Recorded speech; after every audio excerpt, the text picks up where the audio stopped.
Y'all ready? Y'all feeling all right? What's that sound? It's a hip-hop Cloverleaf podcast. Hip-hop Cloverleaf. What up? Let's go! Cloverleaf podcast. Thank you for tonight. Yes. You are now listening I'm ready. to the Hip-hop Cloverleaf podcast.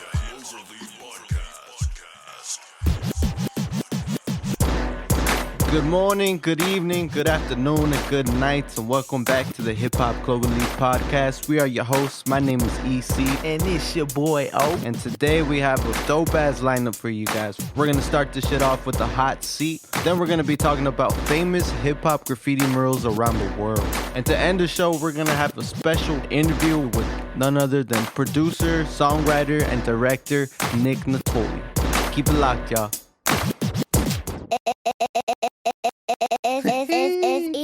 What up, everybody? Welcome back to the Hip Hop Cloverleaf podcast. 4 leaves, 4 elements. Y'all know the drill. What's good, EC? What's up, man?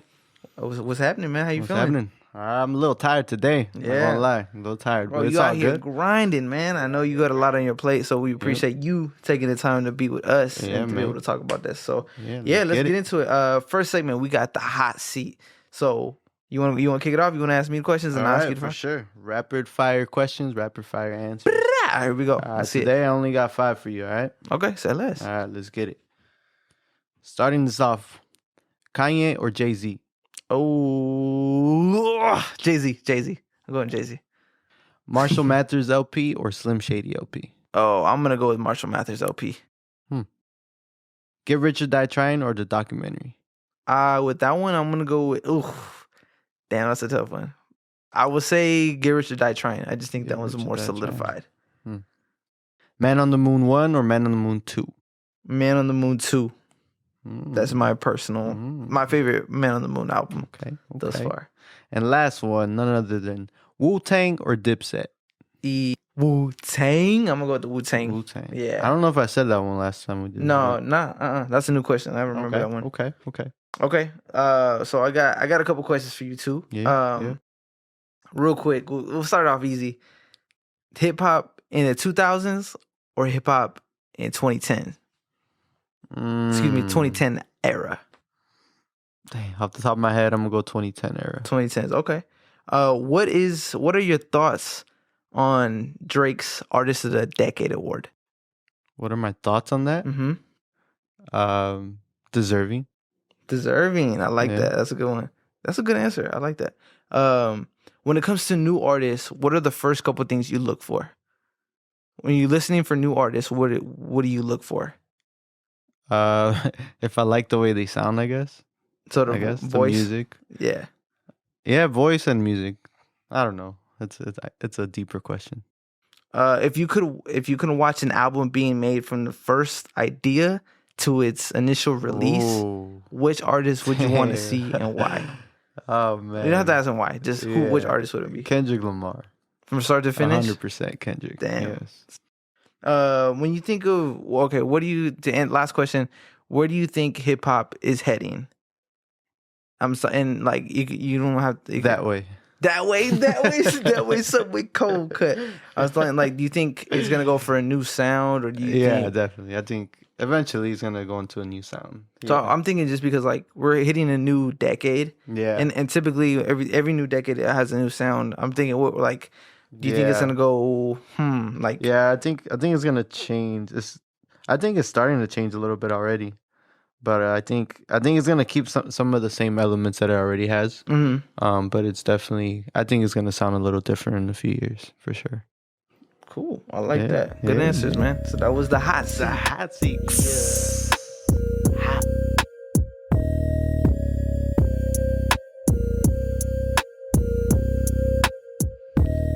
All right, so we're gonna go into the main segment for today, and we're gonna be talking about famous hip hop graffiti murals around the world. So we're Wowzers. touching on the graffiti leaf today, Mm-hmm. and so we picked out seven places around these are not like official places, but I mean it's just 7 that we picked, that we did a little bit of research on, and they're huge places around the world that really has that hip hop culture, and I think it's really dope to share. Graffiti is I think graffiti is a forgotten element in hip hop. I think like if we look back to the roots, it started with it didn't necessarily start with graffiti, but graffiti I think was like it had a heavier there was a bigger weight. Like graffiti carried a bigger weight. Now I don't feel like it's as much. I think it's more like editing and like pictures and stuff like that, just because like with social media I think it's easier to put out, so the art isn't necessarily in like a spray can, you know what I mean, like it's not in one particular place, you can kind of find it anywhere. But if you guys remember in episode 3 we did cover the roots of graffiti, and New York was the first place where graffiti really took off. Well, that's where hip hop took off. So graffiti came up with that. And I think graffiti is important just because it gives people a voice. It gives people a visual. So like I think graffiti to me is like the image of hip hop. And like I said, it's not like as impactful, I don't think now as it was back then. But I still think like the elements of graffiti and what that brings still is true today. That's what I think. Yeah. I agree. So one of the murals that I want to talk about, it's called Comandante Biggie, and that it's painted in Brooklyn, New York, and that was painted by a graffiti artist named CERN1, and he also teamed up with George Garcia and Lee, ¿cómo se dice? Quiñones? Yeah, Lee Quiñones. They teamed up and they made this mural back in 2011. And I think it's really cool because the name, I think itself, Comandante Biggie means Commander Biggie. And I thought like, boo, that's a perfect name because they mixed it in with the song 10 Crack Commandments. And who's giving the commandments?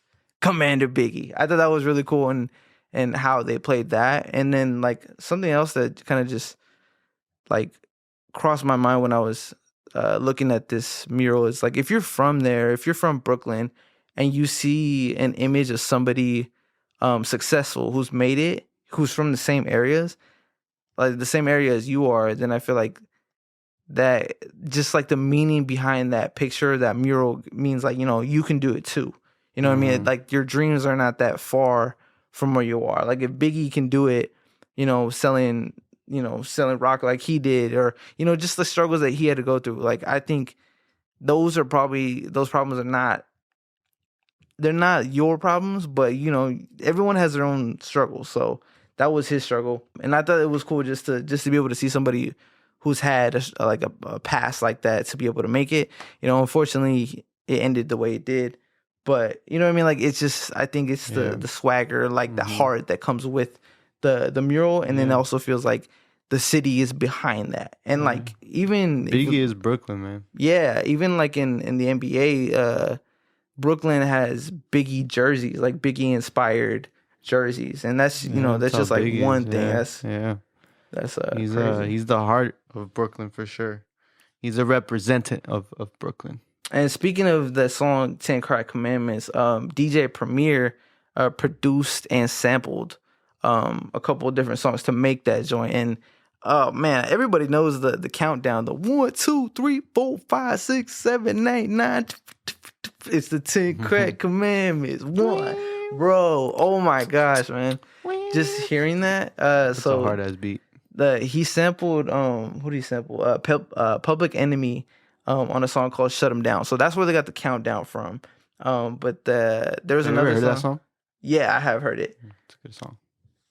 What's it called? Another crazy like feature I didn't even know until like maybe like last year was when that countdown, the number 6, Drake sampled that. So now that's his that's that tag. Like it's from there? It's from there, yeah. From Public Enemy song or from Biggie's? Well, it sampled Public Enemy, so Public Enemy is number 6. So if you listen to the 1, 2, 3, 4, 5, 6, like if you just play the 6s, that's where they got it from. Wow, that's pretty dope. I didn't know that. Yeah, I learned something new today. So I found that out. I think one of my cousins, Joe Heifer, he actually sent me that. He's like, bro, they sampled. I'm like, no way, that's crazy. So listening to that, I mean, that's pretty cool too. Like being able to sample groups that was like kind of like the pioneers of hip hop. I think that also brings like a unique sound, and I think DJ Premier does a great job of doing that too. Like since he was one of the first DJs, but he was one of the more famous DJs, and you could just tell like by his sound that was him. The Mirror itself is located on Fulton Street. It's actually the Fulton Street Facade, and there's like a bunch of different shops in the building. But the building is home to like a couple different mom and pop shops, and it's like 4 stories tall, and then the mural is pretty much on like the top 3 floors. It's pretty cool. It's a really dope picture. We'll post it. We'll make sure to post it on our socials so y'all can see it. But on there it says what's it called? There's some lyrics on there that says "Spread love, it's the Brooklyn way," and that's from Biggie's one of Biggie's most famous songs, "Juicy." Spread love, it's the Brooklyn. Yeah, it's pretty cool. So I think like that brings like the Brooklyn love. Hey, speaking of that, it just reminded me that a hip hop museum, like the hip hop museum, just opened up in New York. Yeah, reopened up or it opened up. Like shoot. Yeah, and Nas was there. Fat Joe, all the legends were there. Yeah, they just opened it up. Like not even a week ago, maybe, or maybe I don't know, a couple weeks. I can't remember, but it's very recently. Yeah, yeah. So I think that's really dope. We might have to make a trip down there. Yeah. Let's present the 7 famous hip hop graffiti murals around the world, and there it's just places, right? So first, like we already mentioned, New York. Of course, we have to start there. Hip hop starts there, so we have to start there. In the Big Apple specifically, that's where you're gonna find like a huge amount of graffiti. Like it's crazy. There's so many artists there themselves that just go there to just paint, or to do graffiti.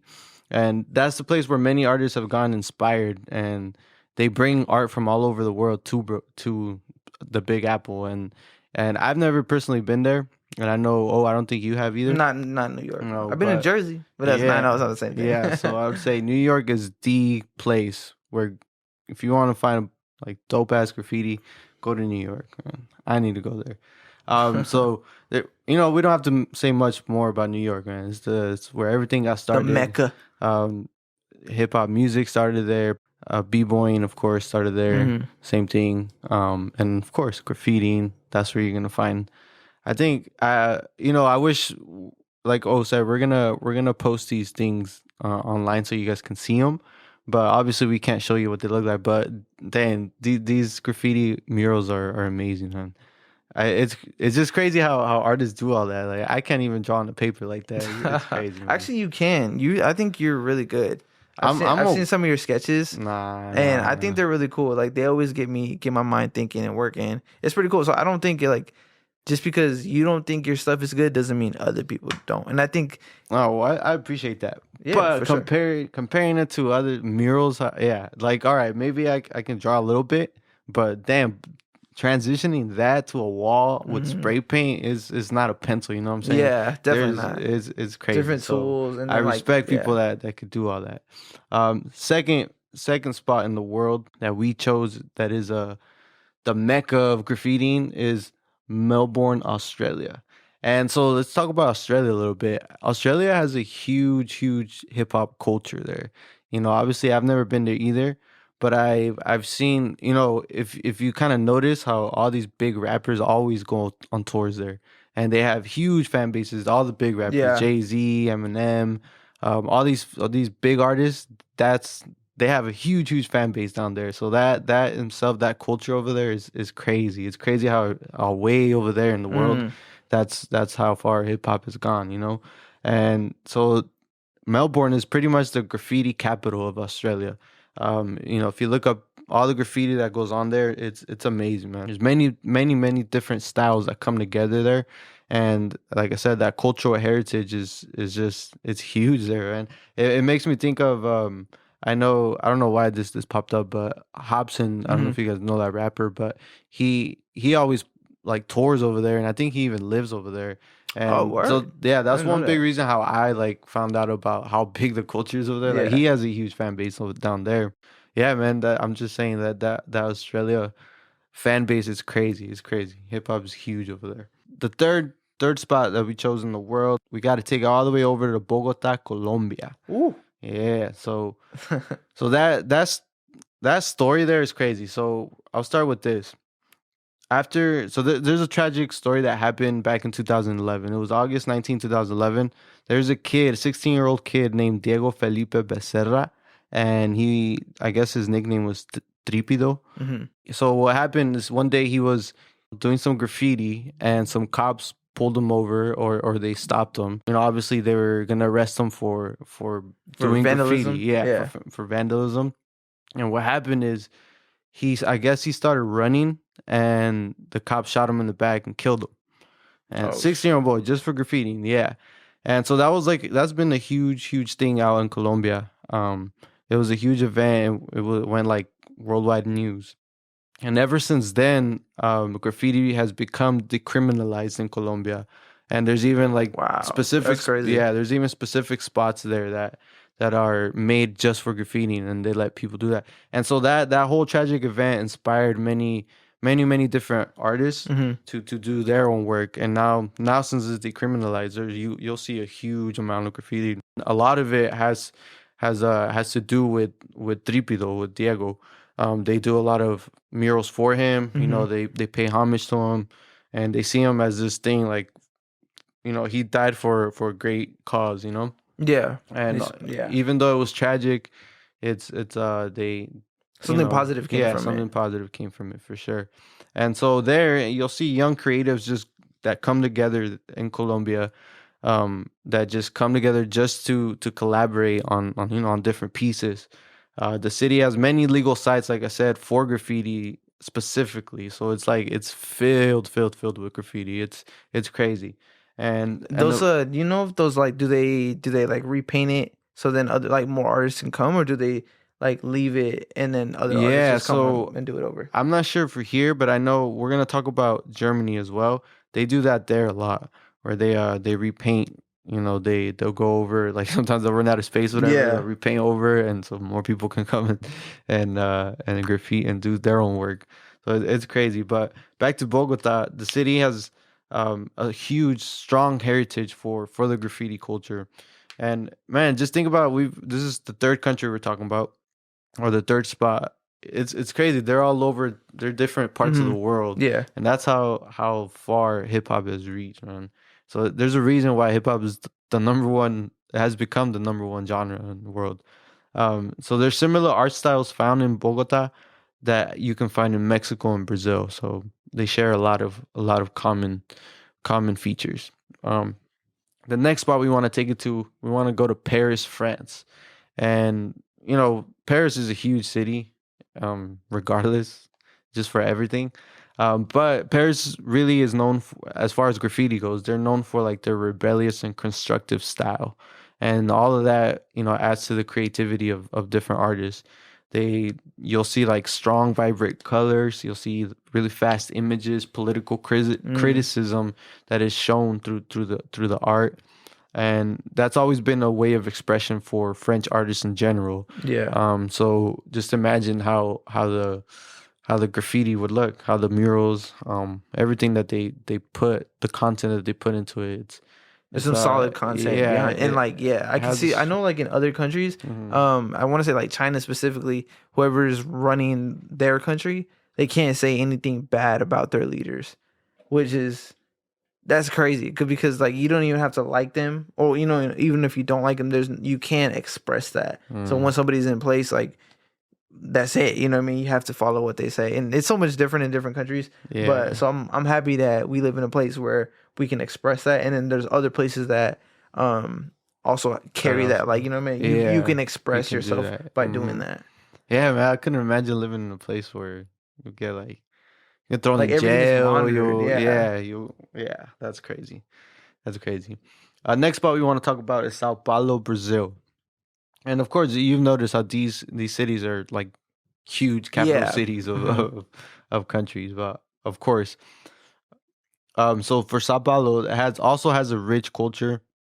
We've talked about Brazil a lot, about how big hip hop is there, and it's one of the biggest graffiti hotspots in the world. It's again, you'll find crazy, crazy kinds of graffiti all over. And I remember saying this last time we touched on graffiti that especially in the poor areas, in the favelas that you see in Brazil, that's where like you see I feel like you'll see the best kind of graffiti just because there's more passion that goes into it. There's a lot more like they don't care. There's more heart behind it. There's more heart in it. They're more rebellious and stuff. But yeah, and in Sao Paulo, the bars and the dances that go on around there and the nightclubs, all that plays a part into the graffiti culture, and you'll see a bunch of graffiti around these types of areas as well. As far as the content in the graffiti there, it's like it has sharp taste and political views as well. Brazil is also one of those countries where, there's a lot of political thoughts that go on from different kinds of people. And so you'll see colorful expressions of its culture as well. And then now, as I mentioned, Berlin, Germany, that's another hot spot in the world. And just itself, if you look at Germany specifically, it has a vast history in general. Just even if you look at U.S. history, if you know U.S. history, you know how big Germany played a part or has played a part in our history as well. The versatile language in Germany also presents like a strong cultural presence in the graffiti that you see there, and it's basically the capital hub for artists in Germany. So you'll see a bunch of people again just move there to Berlin to specifically go graffiti, go do these things, and be part of that culture. Walls in Germany has always been painted. Like I said, this is what I was talking about. How they've always been painted over and repainted, and so it kind of creates like it allows for more creativity to happen. I can only imagine how many people want a graffiti and like, damn, there's nowhere to there's no more space left. Yeah. So I think that's cool how people just like, you know what, we're gonna create more. But imagine like your beautiful piece gets painted over, like, damn, now someone else is gonna paint over. I wonder if they have like a specific day or like maybe like every first. Yeah, I don't know exactly how that works, but yeah, I think that's cool. But I'm pretty sure they give their artists time to take a picture or at least do something. Yeah. And then, of course, the Berlin Wall, if you guys know what that was or what that meant back in the day, it was, that was around, or let me say, the Berlin Wall, for those who don't know, it divided West and East Germany pretty much. And so that all was happening in the early, like, infant days of hip hop. So it was from like the early 1960s to the early 1990s that Germany was divided that way. So you can see how, the early days of hip hop, yeah, you see that connection there. And then, but today, of course, that, Germany's just one whole thing. So aesthetically, it's been painted and it's politically sound, the wall itself. And then the last spot we want to touch, of course, this has to be in the list, Los Angeles. I mean, it's LA, man. You see all kinds of art there, and of course, this is the one spot of all of these that we've been to, and we know that culture a little bit. You know what I've noticed is like you mentioned, all of these places are like big capitals of wherever they are, and I think that's a good thing because when I think of LA, I think of a bunch of different communities, all different kinds of races, all different kinds of ethnicities coming together in one spot, or it can even be like divided into different areas, but their creativity is all pretty much like through the roof. You know what I mean? Like being able to put their art and their craft and their work on places so everybody can see is cool. So doing that in different countries across the world, I feel like, wow, that's just amazing. Yeah, it really is, man. So yeah, I mean, some of the pieces that that I've seen myself are like more recently is like the Nip murals. You see the Kobe murals, bunch of Laker stuff that's always been there. But not even just that, you see other hip hop related graffiti going on, and it's crazy, man. It's pretty dope. LA itself is a huge city, and it's so just imagine how much of the murals or how much of that is going on around the whole LA. It's crazy. So you'll see colorful and bright graffiti if you haven't been there or seen the pieces there. And like you said, LA is like what graffiti does there. It kind of brings like the community together. It makes it be a little more connected through its art, and I think that's really dope, man.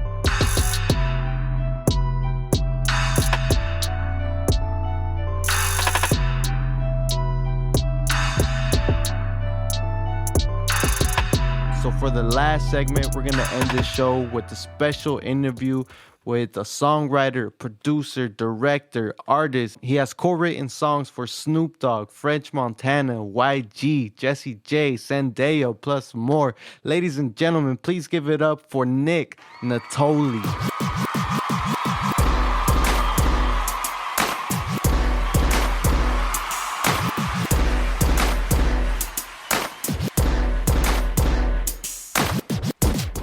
What up? What up? That's good, Nick. How's it going, man? Just waking up, boys. Yeah. How about y'all? Oh, we've been up for a little bit. I've been up for like about an hour, but yeah, we're super excited to get this going. Right on. Same. Likewise. All right, Nick, we want to say, first of all, thank you for coming on the show. We really appreciate you taking the time and coming on the show. I know you're pumping out music videos every day. You got songs coming out, so thank you for coming on the show. We appreciate it. Yeah, man. It's my pleasure. Thanks for having me. Before we get into the interview, we want to get started with a quick little icebreaker game. We have a game called This or That we play here on Hip Hop Cloverleaf. And so I'm going to ask you questions and you're going to pick either this or that. You ready? Okay, cool. Let's do it. All right. First question. Mixtapes or albums? Albums. Albums? Nice. I like that. Which era of music? 2000s or 2010s? 2000s. 2000s? Okay. Okay. Rapping or singing? Rapping. Rapping? That's yours? Let's see. As a fan, music festivals or solo concerts? What do you prefer? Music festivals. Which ones have you been to?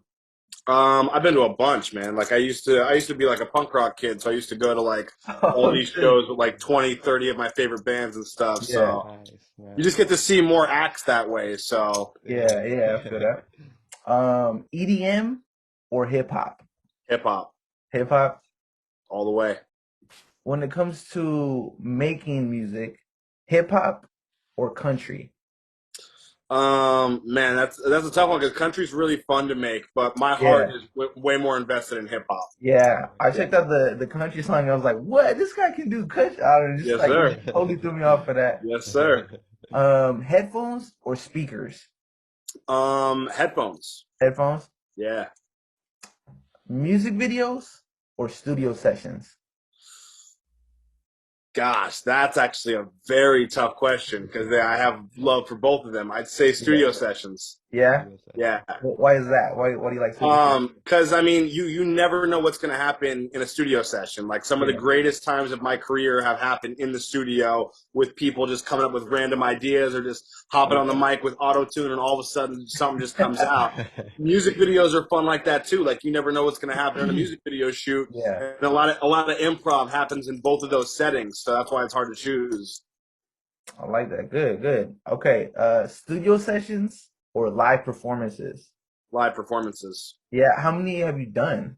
I mean, personally, for my own artist career, not much. But I did perform a lot, like on the TV show Platinum Hit for the judges and stuff. Like we would have to perform our songs for them in order for them to decide which ones they liked. I toured a lot more, like when I was doing like punk rock and rock bands, like when I was growing up. But I've done a lot of acoustic shows, like just like grab my guitar and like hit the Whiskey a Go Go or something, and you just get like this energy transference, man. That's just it's unmeasured by anything else. Wow. Cool. Some good insight. I appreciate that. Yeah. And then last question. I know, man, I've seen a lot of your videos and you dress up. Yeah. Do you like dressing up or like dressing up kind of wacky or dressing up like formal attire? Formal attire. Yeah. I prefer, but I do like to dress up wacky. Yeah.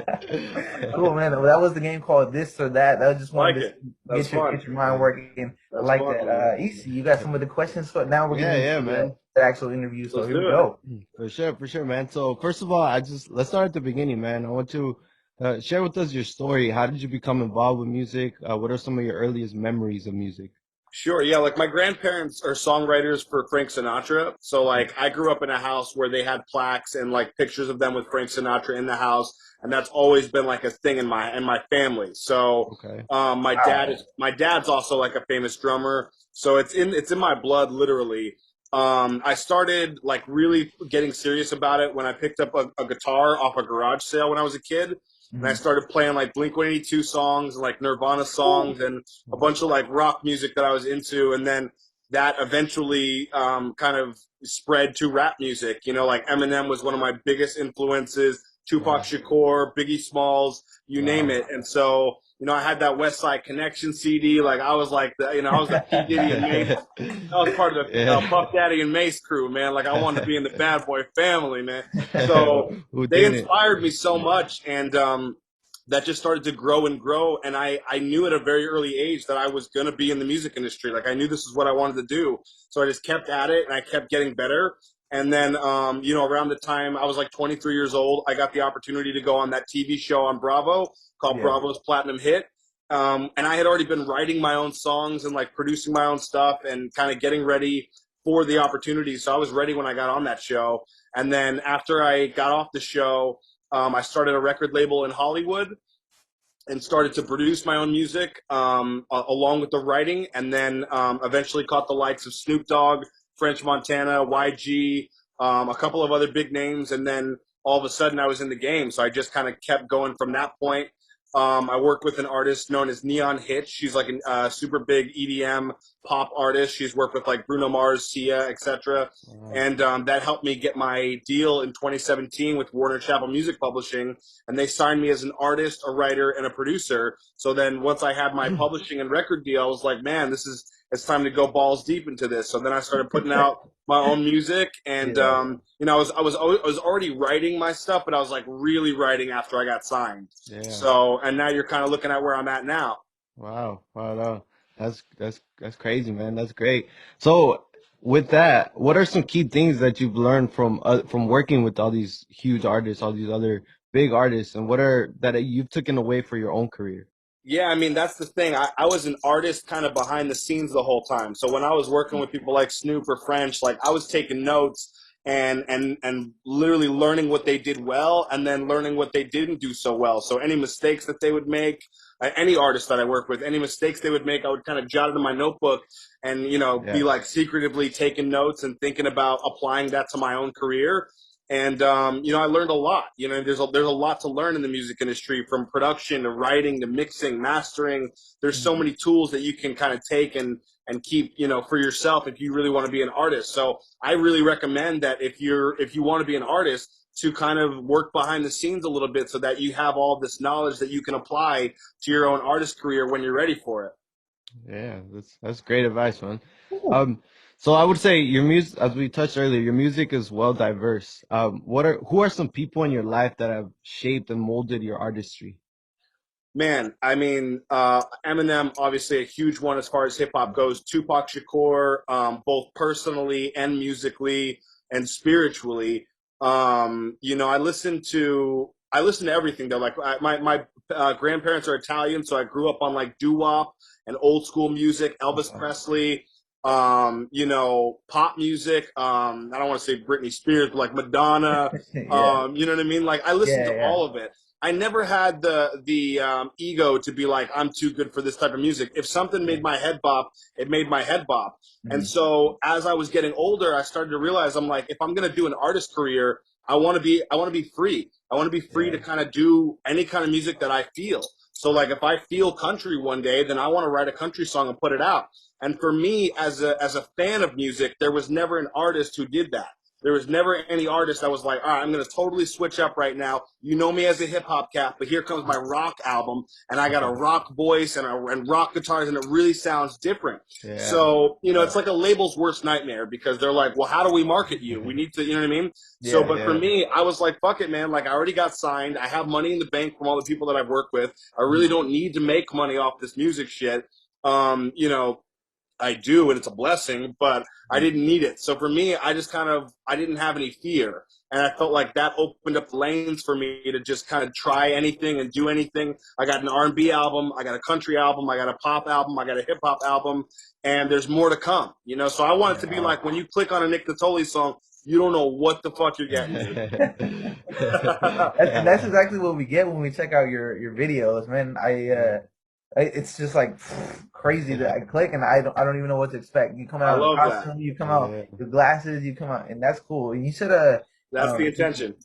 You edit all your videos, correct? You also direct your stuff? I do all the editing, all the effects, etc. Wow, that's props great. to you, man. And they come out looking great, man. Like they come out looking like professional. I think that's just me. Yeah. I just dropped one yesterday. I don't know if you guys saw that one, but I just dropped one yesterday. Yeah, Hype. Yeah, I checked it out. Yeah, we know. Yeah. So that's like an EDM song. It's got like an EDM build. It's got an EDM drop, but then I'm rapping in the verses. So for me, I was like, I never heard a song like that before. I want to be like the first person to do some shit like that. Yeah, man. All right, Nick. So tell us, can you recall a moment specifically where you were like, all right, I got what it takes, and I know this is gonna be my career?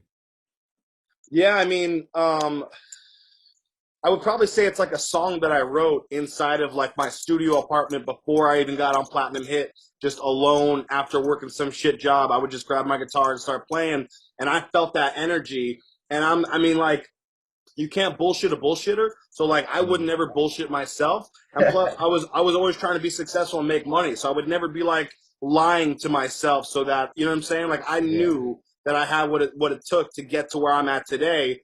And that's something that I want your listeners to kind of pay attention to. Like, be real with yourself, man. Like, if you don't have what it takes, then work your ass off to get what it takes. But be real with yourself and like really listen to other people and other artists and kind of compare yourself and say, is this going to make the cut or not? For me, I knew that I was going to get on that TV show. I knew that I was going to go far. I knew I was going to get a deal after. I knew I was going to work with all these names because I not only put in the time and effort, but I felt like I had the talent. So I would say just like a couple of songs that I wrote on my own were like the spark where I was like, oh shit, this is real. Like, this is a real thing. Wow. Yeah. I love that. Believing in yourself and staying consistent. I love it, man. For sure. For sure, man. So as you know, the music landscape itself, not just in hip hop specifically, but it's always changing. There's always different little changes here and there. What is your favorite thing or aspect about your occupation? I think because I've made it so like multi-genre and I can just switch and do whatever I feel. And because I'm a producer, a songwriter, a mixer, a master, and an artist, if I'm getting bored doing something, I just hop to the next thing. So if I'm writing a track and I'm like, fuck, man, I can't come up with this next bar, I'm like, that's okay. Go to the production. Let's play with the 808 a little bit. Let's change the snares. Let's change the hi-hats a little bit. And then while I'm doing that, I'll be like, oh, I got that line that I didn't have because, you know, see what I'm saying? So I'm never bored. It's like I can always jump to something else. I'm always mixing the track, mastering the shit, writing, working on the vocals. Like when you wear so many different hats, you kind of have the ability to keep going and never really get bored with what you're doing. So that's kind of my favorite part right now. Yeah, sounds exciting, man. It is. Yeah. So tell me, how do you approach making a new record? So I listen to like loops like until it inspires me. That's really how I start. So I'll just get online, I'll listen to some loops, and then the moment I feel something, I just keep looping that shit back and I just start writing. I'll grab like my iPhone, I'll pull out my notes section, I'll just start coming up with lyrics. And now that I've been doing it for a little bit of time, I'm like really trying to like hit you in the stomach hit you in the gut, like with the lyrics. So like that's probably the hardest part, is to really sit down and come up with lyrics that haven't been done before in the hip hop game, which is not easy. And to come up with some stuff that really makes sense, that really makes you think, and you know that I'm affected by as a listener, because like, you know, I'm a hip hop connoisseur, like this stuff. So for me, I'm like, if I'm impressed by the bars, then I know it's a good bar. So I'll just sit, I'll start writing on my phone, etc. And then, like I said, if I get bored of that, I can just hop more into the production. You know, producing a record takes time too, and making it like, you know, perfecting it takes time. So like, I get to hop around and just keep going, and then by the time I'm done with it, it all just kind of is there, you know, right in front of my face. Yeah. Hey, you talked about the mixing and the mastering. Did you teach yourself how to do that? I did. I taught myself how to produce by sitting in a fucking studio apartment for like a year, just watching YouTube videos nonstop. I was basically in a session one day as a writer, and the producer just was not listening to me, and I was just looking at the back of his head all day, and I got so pissed off that I was like, fuck it, man. Like, I'm going to go home and learn how to produce. And everybody was laughing at me, thinking that it was going to be some joke. And I was like, no, I'm really going to do this shit. So, you know, in a year into my production career, I was producing for Snoop and French and YG and fucking a whole bunch of other names. So it's like, if you really put, like I said, if you put the time and the effort into something, it will prevail. You will come out the other side of it. But yeah, so then after the production was done, I'm like, yeah, my production's not hitting the way it should. And then somebody was like, well, you got to learn how to mix and master it. I was like, oh, fuck, back to the studio apartment. Beast, yeah. You know, back to the studio apartment, working on this shit. And yeah, I learned how to mix and master. And now everything that you hear is 100% Nick Nittoli. I wrote it, I produced it, I mixed it, I mastered it, etc. Wow, that's awesome, bro. You've come a long way for sure, Yeah, man. man. Yeah, man. How would you say your music has evolved from when you started to now? Yeah, I mean, like, I've seen a lot of people and the way that they react to my music in person. And so I kind of know now, like, what they're going to be like, oh my God, about, you know what I'm saying? Like, I've had so many people in my studio listening to one of my tracks and like going like, this is the one, or wow, that lyric was crazy. And so many people's reactions to the music has kind of helped me now, because I'm like, I know how to make you jump. Like, I know what's going to make you, you know what I mean? Like, flip out about my God, did he just say that? Yeah. So I know how to get there now. Yeah, that's awesome, man. I remember you sent us a few tracks, you know, when you first reached out, and one that really stuck with me was your song called Original. And that message is deep, man. So I want to ask you about that. How do you stay original in your own career path, and what are some challenges that you face in trying to be original? Yeah, man. I mean, listen, the reason why people copy other people is because what that other person is doing is so fly and it's so cool that you're like, oh, I want to be Eminem. You know what I mean? I love Tupac so much, I want to be Tupac. So what you really need to dig deep and find is that special thing that's inside of you, the same way Pac found it and the same way Eminem found it. So for me, I was like, I never want anybody to be like, he's trying to be so-and-so. So I'm like, I'm just going to be me 100%. And that is a wacky character who dresses up kind of like 6ix9ine, but I'm like, fuck 6ix9ine. These are really my colors. This is how I roll. So, and with the music side of it, like I switch genres. You know what I mean? I'm not just a hip hop guy. Sometimes I'm singing a country record and I sound like I live in Kentucky. So for me, I'm like, you're going to really put yourself out on the limb, and a lot of people are going to hate you for it. A lot of people are going to make fun of you for it. And this is me talking to myself. Nick, you need to just be you. And so by doing that, I feel like I've come out the other side of it. And now, you're not to name any names, but there are a lot of people that are doing movie-type music videos and dressing up in my colors right now. And so I've kind of started my own wave. So Well, man, it takes a lot of balls to be yourself, man, for real. For sure. For sure. Man. So being signed to Warner Chappell, you definitely have some unique insight into the music industry. How do you think the music industry is changing for the better or for the worse? I talked about this actually on another podcast. The thing that I don't like about the music industry right now and the way that it's changing is that there's a lot of pay for play. You can literally, if you have enough money in the bank right now, you can buy Spotify plays and you can buy YouTube subscribers and buy all this stuff. And for me, man, like, I come from nothing. Like, my family had no money. Everything that I've gotten now, I've gotten on my own. And I had to be talented to get that. So, and I had to work to get that. So for me personally, I don't fuck with that shit. Like, I really think that it should go back to, you know, a mainly talent-based career. But it's, you know, everybody wants a dollar. So for me, I'm like, I hope that, you know, at the end of the day, music kind of comes back to its roots, where it's really more about the musicianship, the talent, the hard work, as opposed to mommy and daddy got a big bank account, so I got 50 million plays on Spotify and shit. That I'm not fucking with. Yeah, man. And So I see you definitely are very, very consistent with your music. What keeps you going? What motivates you, man? Yeah, man. I mean, like I said, I come from nothing. So I think that struggle breeds greatness at the end of the day. I mean, I think the rich kids on the block really don't have much to work for, and therefore they're not going to put as much into it. For me, like, I had nothing growing up. And, I was even homeless at one point in my career, in my life. And so all of that, I went through everything, drug addictions, fucking jail time, fucking you name it. Like, I don't want to call myself a thug, but like I lived a thug life, you know what I mean? So for me, all of those places that I was in motivate me to keep working to the position that I'm at now. It's like, making my family proud is one part of it. Making myself proud is another part of it. A lot of people, I've been in the music industry for like 10 years now. So I've come across motherfuckers who have said some shit that is stuck in the back of my brain. Yeah. And that's motivation. You know what I mean? You're never going to make it. You're not good enough. You're too old to be doing this, or, you missed your shot. All that stuff is like, okay, motherfucker, I'm coming for you. You know what I'm saying? Yeah. Yeah, man.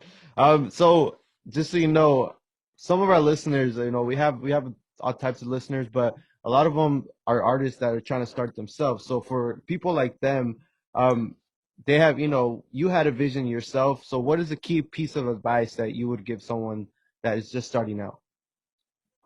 Just starting out, I would tell somebody to live and breathe this shit if you really want to do it. Okay. Treat it like, you're scouting a college that you're going to go to, and like you're waking up at 6 o'clock in the morning and studying an hour before class and being the first one to show up and the last one to leave.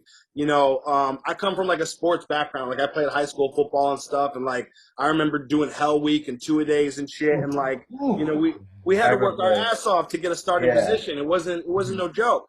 So for me, like I treat it like, it's high school, college football. Like it's a nonstop grind. So if you're really motivated to do this for the rest of your life, that's what I would tell your listeners, man, is to like sink your teeth into this. Watch your favorite rappers' videos and see what he's doing that you're not. Listen to fucking Drake and Lil Wayne's album and really listen to the bars and compare it with your shit. And if it's not up to par, man, then get it up to snuff. Like, I would say, you know what I mean? Like, that goes back to that whole thing about being real with yourself. Because there's too many people in the music industry that should actually be in a mental institution because they're just crazy. You know what I'm saying? Like, they just believe in, like, fake, folly. It's bullshit. Like, think real and be honest with yourself, and that will help you prevail. I think there's a lot of yes men too. So oh my god, as soon as you put something out, oh bro, it's hot, it's hot. No, oh my god, yeah, agreed. Yeah, man.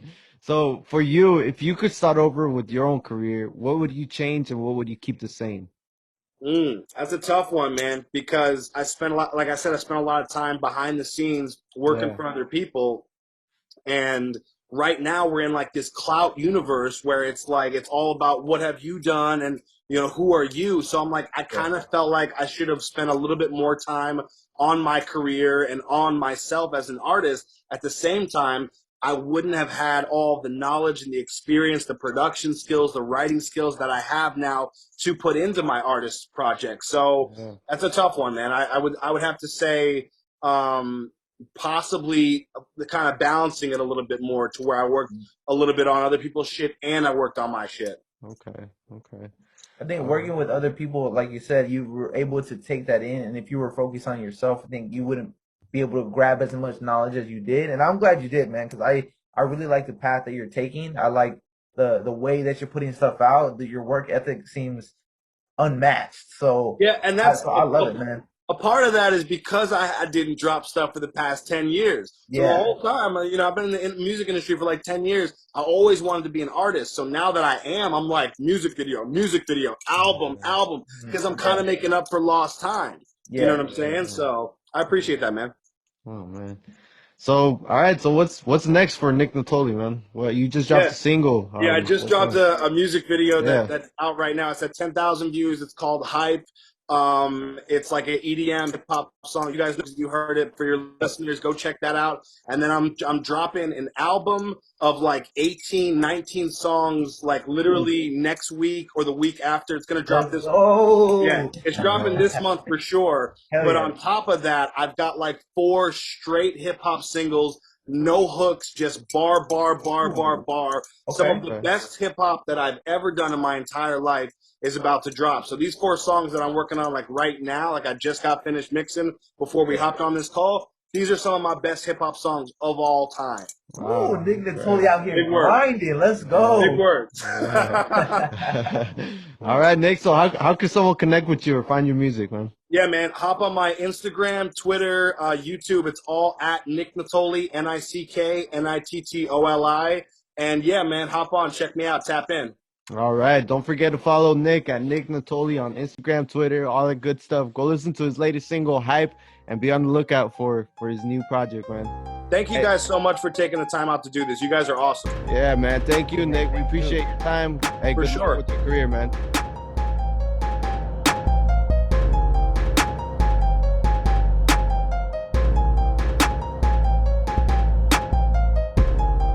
So that was our show for today. We want to thank all the listeners for tuning into this episode.